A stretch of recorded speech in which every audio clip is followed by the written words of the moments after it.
Teropong terkunci di lemari kapal Titanic. Ini sih namanya udah bukan nyeleneh lagi cuy, tapi kurang ajar anjay. Soalnya udahlah dikasih libur, masih nyusahin tempat kerjanya. Kru kapal bangke emang. Jadi pada tahun 1912 saat kapal Titanic tenggelam, sebenarnya hal itu bisa dihindari jika kunci dari lemari penyimpan teropong kapal tersebut tidak disimpan sama kru kapal yang sedang liburan. Lah kok gitu bang? Ini gue ceritain ya. Jadi awalnya gini, saat kapal Titanic pada saat itu ingin pergi dari Inggris menuju Amerika, mereka kan harus melewati beberapa tempat dulu ya. Mulai dari laut, terus enggak, bercanda. Mulai dari Cherbourg, Prancis, terus Queenstown, Irlandia, dan terakhir sampai ke New York, Amerika. Cuman, belum pun sampai menginjakkan kaki di Amerika, kapal Titanic harus terhenti di perairan Samudra Atlantik Utara cuy. Tepatnya di dekat Pulau Newfoundland, Kanada. Terus, kenapa mereka bisa terhenti? Karena pada saat mereka melakukan pelayaran pada malam hari, ada bongkahan es yang lagi nongkrong menghalangi jalan mereka cuy.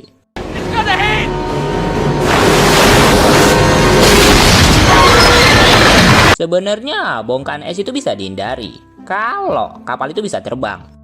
Cok, bangke, kampret nih orang. Loh, bener kan? Kalau kapal itu bisa terbang, mereka bisa melompati bongkahan es itu dengan mudah. Iya juga sih. Tapi maksudnya bukan itu, Cok. Ampun pak.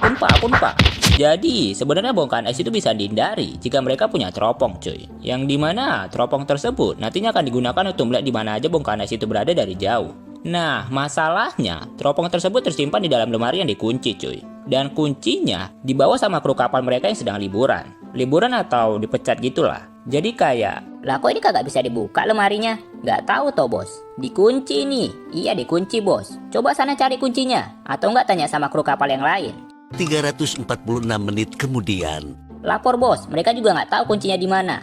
Lah, terus gimana ini? Aha, aku punya ide bos. Gimana kalau kita pakai kapak ini? Kok pakai kapak? Ini tuh dikunci goblok, bukan dikapak. Gimana sih lu? Tapi kan bos. blub. Salah belok jalan. Lain kali kalau orang penting di negara tertentu mau jalan-jalan, misalnya Trump, Prabowo, Xi Jinping, Putin, naik Gojek aja ya, please jangan naik ginian. Resikonya besar banget cuy. Soalnya kan sekarang hubungan negara-negara lagi saling memanas ya. Ntar takutnya kejadian di Sarajevo terulang kembali. Yang dimana perkara salah belok jalan, pewaris tahta Kekaisaran Austria-Hungaria terbunuh cuy. Dan hal itu memicu Perang Dunia Pertama.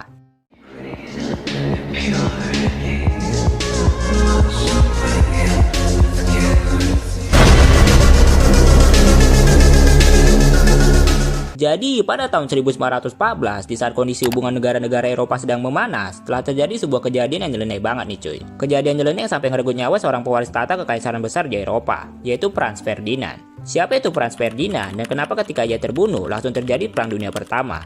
Jadi Franz Ferdinand ini adalah seorang pangeran dari Kekaisaran Austria-Hungaria cuy. Dan juga calon seorang pewaris tahta Kekaisaran Austria-Hungaria berikutnya. Ia pada saat itu belum menjabat menjadi raja. Namun perannya dalam kekaisaran tersebut bisa dikatakan sangat penting sebagai salah satu penerus kekaisaran besar di Eropa. Dari sini lu udah bisa menggambarkan lah ya, kenapa ketika ia terbunuh langsung bisa terpicu Perang Dunia Pertama. Karena ya, ini orang bukan orang biasa cok, pewaris tahta anjir.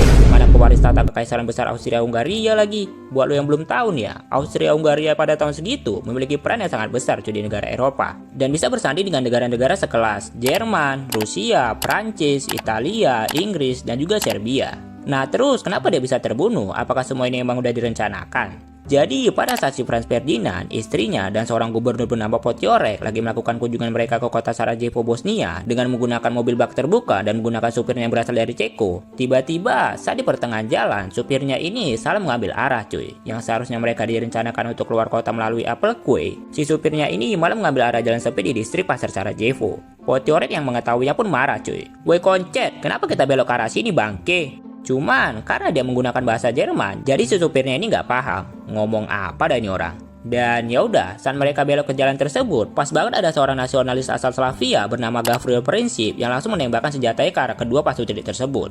Bam bam, dan terjadilah Perang Dunia Pertama cuy. Nyeleneh banget kan ya, cuman perkara salah belok doang padahal. Ada. Coba aja itu supirnya beloknya ke gacoan, pasti nggak bakalan terjadi cuy perang-perang ginian. Penemuan obat antibiotik penisilin di cawan kotor. Lu pada tahu obat antibiotik penisilin nggak? Nggak tahu? Sama lah kalau gitu.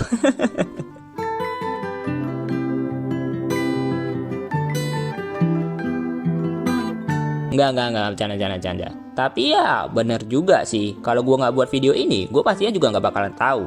Jadi, obat antibiotik penisilin ini adalah obat antibiotik yang dapat digunakan untuk mengobati berbagai infeksi bakteri, seperti infeksi bakteri saluran pernapasan, infeksi telinga, sifilis, demam reumatik, dan lain-lain. Pokoknya yang berbau bakteri bisa disembuhkan sama obat ini dah. Terus, kenapa dia bisa masuk dalam list video ini? Jadi, pada tahun 1928, seorang dokter bernama Alexander Fleming asal Skotlandia secara tidak sengaja menemukan cara membuat obat antibiotik penisilin ini di tempat kerjanya, cuy. Dimulai dari ketika ia melihat jamur yang tumbuh secara alami di cawan petrinya yang kotor. Jadi, awalnya gini, setelah diberi liburan panjang selama 2 minggu, Fleming ini pun akhirnya kembali cuy ke laboratoriumnya di rumah sakit St. Mary. Di saat ia baru saja ingin melakukan rutinitas pekerjaannya, dia tidak sengaja memperhatikan sesuatu yang tidak biasa pada cawan petrinya yang kotor cuy. Cawan yang berisi bakteri Staphylococcus, yang dimana bakteri tersebut telah terkontaminasi oleh beberapa jamur liar yang diidentifikasinya sebagai Penicillium notatum. Fleming mengamati bahwa jamur tersebut telah menciptakan zona jernih di sekitar di mana bakteri tidak dapat tumbuh.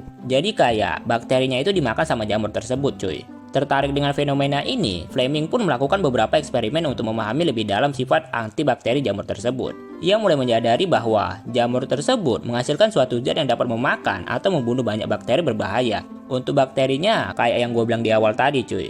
Terus dia pun akhirnya menamai zat tersebut sebagai penisilin, yang diambilnya dari nama jamur liar tersebut. Pada awalnya, eksperimennya ini tidak diminati oleh banyak komunitas ilmiah cuy. Bahkan sampai dipandang sepele sama para ilmuwan. Karena ya nyeleneh banget juga gitu. Dari jamur yang tumbuh di cawan kotor, masa bisa nyembuhin orang sih? Jadi selang beberapa tahun, tepatnya 1940, di saat Fleming ini sudah mau pensiun, tiba-tiba ada 2 orang yang agak tertarik cuy dengan eksperimennya, yaitu Howard Florey dan juga Ernst Boris Chain. Mereka inilah yang melanjutkan eksperimen tersebut hingga menjadi obat antibiotik yang dapat menyelamatkan jutaan nyawa di dunia. Lo telat ngentot. Penampakan UFO. Mungkin jika pada saat itu UFO ini tidak tertangkap kamera cuy, mungkin sekarang kita kayaknya nggak bakalan percaya dengan adanya alien di luar sana. Lah kok gitu bang? Soalnya setelah foto benda asing tersebut disebarluaskan, orang-orang jadi bertanya-tanya, apakah emang ada kehidupan lain di luar sana? Atau aku meninggal kena tembak bazooka. Jadi pada tahun 1942, di saat masih belum ada yang namanya sosial media, masyarakat Los Angeles, California dihebohkan oleh salah satu penampakan benda asing yang terbang di atas langit mereka pada malam hari pukul 2:25. Pada awalnya, warga Los Angeles menyangka hal itu adalah serangan udara dari Jepang cuy. Karena mengingat pada saat itu, baru beberapa bulan yang lalu, Amerika diserang oleh angkatan udaranya Jepang di Pearl Harbor. Namun, bukannya pesawat Jepang yang dilihat para warga, yang terlihat malah sebuah benda terbang tidak dikenal cuy. Wood, ning nong, ning nong. Bang, beli bang. Setelah mengetahui ada benda asing yang terbang di atas langit mereka, para warga pun diminta untuk mematikan seluruh lampu rumah mereka cuy. Tepatnya pada pukul 03:16. Jadi di sekitar jam segitu, senjata anti pesawat mulai dikerahkan untuk menjatuhkan benda asing tersebut. Dan disinilah cuy, peristiwa ikonik itu terjadi. Di saat pihak berwajib mengarahkan lampu sorot ke arah langit, semua mata para warga Angeles tertuju pada satu titik, yaitu UFO. Boom! Dari sinilah kita mulai mengenal apa itu UFO dan alien cuy. Ya walaupun sebenarnya kepanjangan UFO itu adalah Unidentified Flying Object, cuman orang-orang sering mengaitkan benda ini dengan makhluk asing luar angkasa. Atau aku meninggal kena tembak bazooka. Ditolaknya Hitler masuk sekolah seni. Ditolak bukan sembarang ditolak nih, bukan kayak kisah cinta gua kemarin ya yang ditolak. Tapi ini ditolak yang membawa bencana cuy. Kenapa gue bilang gitu? Karena setelah Hitler ditolak masuk sekolah seni ini, dia langsung memimpin negaranya untuk memulai perang dunia kedua anjay. Dass ich anständig meine Zeit verwendet habe im Dienste meines Volkes. Gib du jetzt deine Stimme ab. Wenn ja, dann tritt für mich ein, so wie ich für dich eingetreten bin. Jadi pada tahun 1907, jauh sebelum Hitler ini menjadi seorang pemimpin yang diktator seperti yang kita kenal sekarang, Hitler itu sebenarnya memiliki cita-cita menjadi seorang pelukis cuy. Serius, pada nggak percaya kan lu pada? Soalnya bayangin cuy, orang dengan muka setegas ini dengan kumisnya yang ikonik itu jadi pelukis anjir. What the fuck? Jadi awalnya gini, waktu Hitler masih berusia 18 tahun cuy, dia itu pernah mendaftarkan dirinya sendiri masuk ke sekolah seni bernama Vienna Academy of Fine Arts di Wiener, Austria, dengan hanya bermodalkan karya seni lukisnya. Namun sayangnya akademisi sekolah Vienna menolaknya mentah-mentah, karena menurut mereka lukisan Hitler ini masih dianggap terlalu biasa banget cuy. Hitler pun sedih, menangis, menganggap dirinya tidak berarti apa-apa. Tapi hal itu tidak membuatnya menyerah. 1 tahun berselang, dia mencoba lagi. Namun sayangnya, dia ditolak lagi. Goblok apa cemana lu Hitler? Astagfirullah. Tapi kali ini dia nggak terlalu sedih cuy, malah terlihat bersemangat. Soalnya setelah dia gagal, dia kan berkeliaran gitu ya di kota sambil menggalau. Nah, pas berkeliaran ini, dia tidak sengaja melihat orang-orang Yahudi yang kaya sedang menimbun-nimbun harta mereka. Dan dari situ, entah kenapa dia semacam kayak menaruh dendam gitu sama orang Yahudi cuy.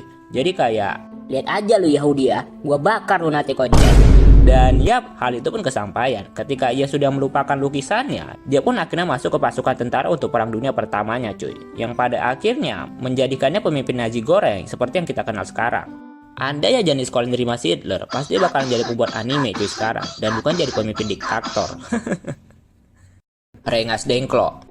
Jadi pada tahun 1945, tepatnya pada tanggal 14 Agustus, ada peristiwa yang sedikit nyeleneh nih cuy. Yaitu peristiwa penculikan Soekarno dan Muhammad Hatta oleh golongan muda, yang dinamakan sebagai peristiwa Rengas Dengklok. Sebenarnya nggak ada yang aneh sih sama penculikannya. Cuman biasanya kan definisi penculikan itu kayak dibun-bun, disiksa, ditawan, dipukulin, dikerasin. Tapi untuk penculikan yang ini berbeda cuy. Bukannya disiksa, Soekarno dan Muhammad Hatta malah disuruh membaca proklamasi dan memerdekakan suatu negara anjay.